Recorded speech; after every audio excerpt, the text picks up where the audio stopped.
আশিকি যখন যায় কলজেখানা মদিনায় রেখে আসতে চায়।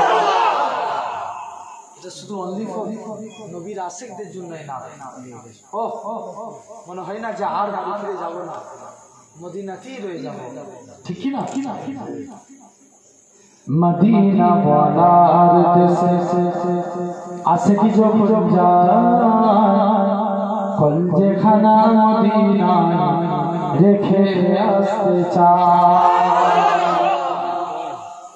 হইতে পারে তারা যারা ছিল মদিনায়, মদিনা দেখিল নাকি দেখিল জান্নাত, খোদার দুনিয়ায় চাইবার কিছু না, খোদার দুনিয়ায় চাইবার কিছু না, কলজেখানা মদিনায় রেখে আসতে চায়।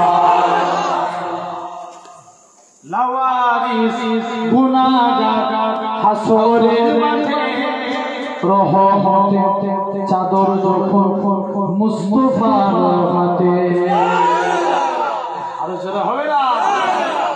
লাওয়ারিস গুনাহগার হাসরের মাঠে রহমতে চাদর যখন মুস্তাফার হাতে, কোথায় যাবে উম্মত ওয়ালা উম্মত রেখে কলজেখানা মদিনায় রেখে আসতে চায়। মদিনা ওয়ালার দেশে আশিকি যখন যায় কলজেখানা মদিনায় রেখে আসতে চায়। আল্লাহুম্মা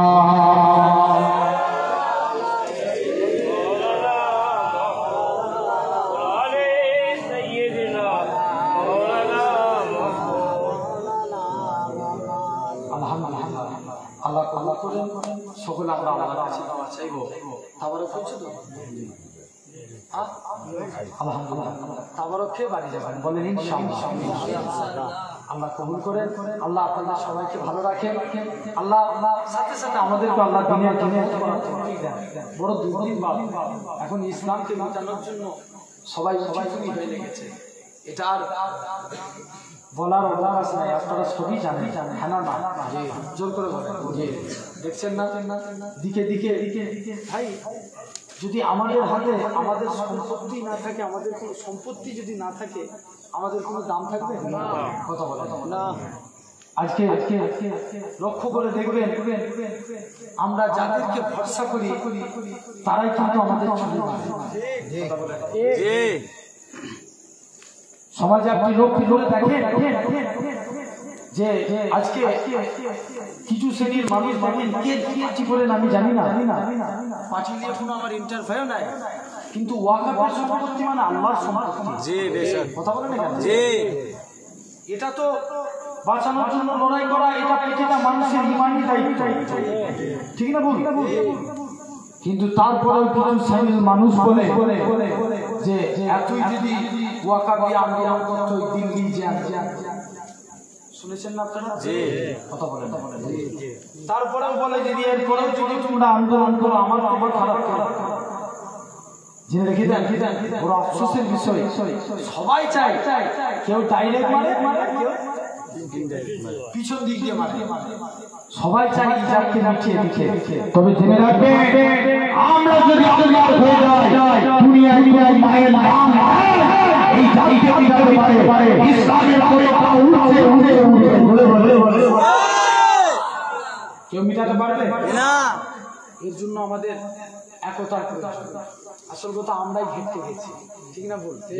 আজকে এখানে দেখবেন মজলিসে ঠিক বলে, কালকে মাচায় গিয়ে বসে সমালোচনা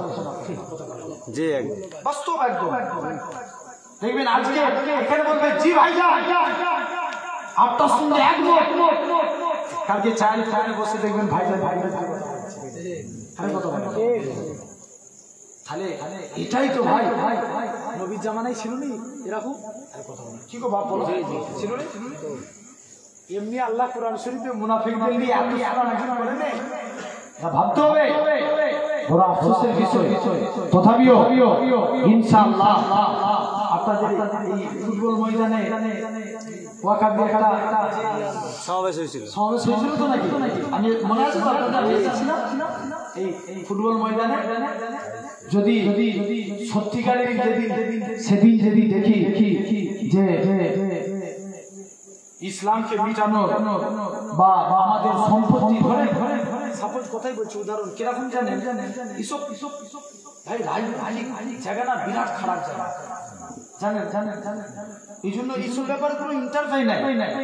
কিন্তু প্রশ্নটা এসে যায়, যে পারে রাজনীতি করছে করুক না, কেউ কোনো কথা বলতো না, কিন্তু ধর্মকে নিয়ে রাজনীতি করা কি ঠিক? জোর করে ধর্মকে ধর্মের জায়গায় রাখতে হবে। কিন্তু কেউ যদি আমাকে নিয়ে ছোট করে ধর্মকে মিটিয়ে দিয়া চক্রান্ত করে, আমি চুপ থাকলে ভালো আর কথা বললেই খারাপ, ঠিক না? বলি জেনে রেখে ভাইরা, আপনারা এখানে হয়ে গেছে ধর্মীয় ব্যাপারে।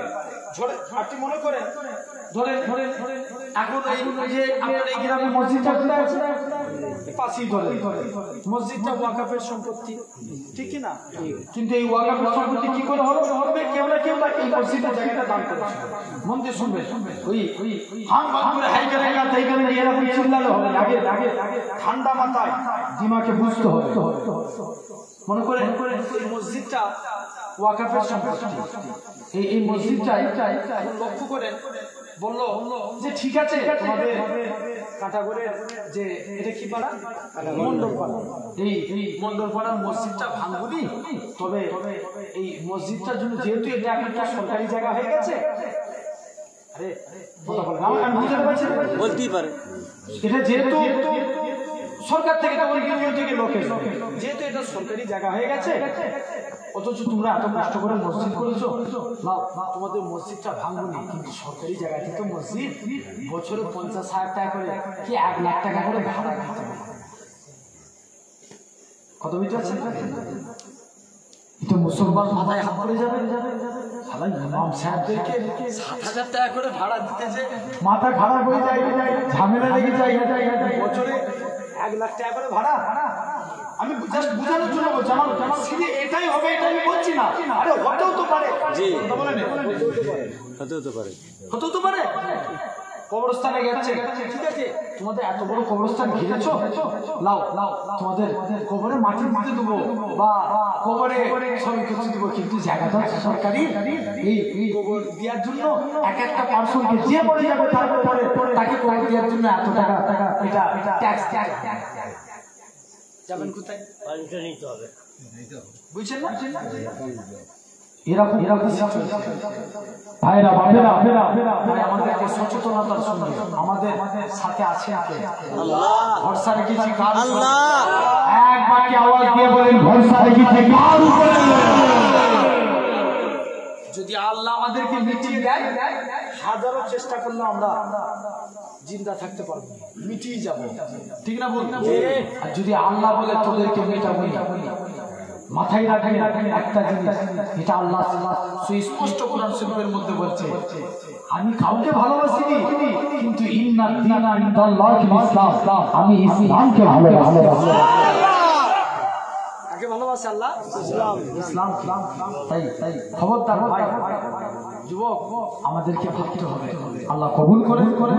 আল্লাহ যতটুকু বলালেন, ভাই আমি কারোর বিরুদ্ধে করে গেলাম আল্লাহর দিকে সাক্ষী রেখে কোন মানুষকে ইন্ডিকেট করে বললাম, কিন্তু না, কিন্তু পার্টি জায়গায় থাকবে, ইসলামকে নিয়ে যদি অবমাননা করতে চায়, তখন আমার মুখ দিয়ে কথা বেরোবে, ঠিক না? এটা আপনাদের মত নাকি? আলহামদুলিল্লাহ, আল্লাহ কবুল করেন। আমার কাছে আমি গর্বিত, আমি ইসলাম ধর্মের মুসলিম, ঠিক না? বলুন, এটা আমি গর্ব করে বলতে পারি। আলহামদুলিল্লাহ, আল্লাহ কবুল করেন। সকল আপনারা যাবেন এই আগামী 11ই রবিউল আউয়াল, যতটা সম্ভব সেপ্টেম্বর মাসের 4 তারিখ, হুজুর কেবলা হাতে পড়া ইসালে সওয়াব রবিউল আউয়াল মাস, যে জলসাটার ইতিহাস আছে, হুজুর কেবলার আগে খুব কষ্ট যেত, একবেলা যুক্ত এই কাঁটাগড়ের মানুষকে চিহ্ন করে হুজুরের কথা আর বলার কি কিছু ব্যাপার আছে? এটা একটা হচ্ছে হুজুর কেবলার মহাব্বতের জায়গা কাঁটাগড়।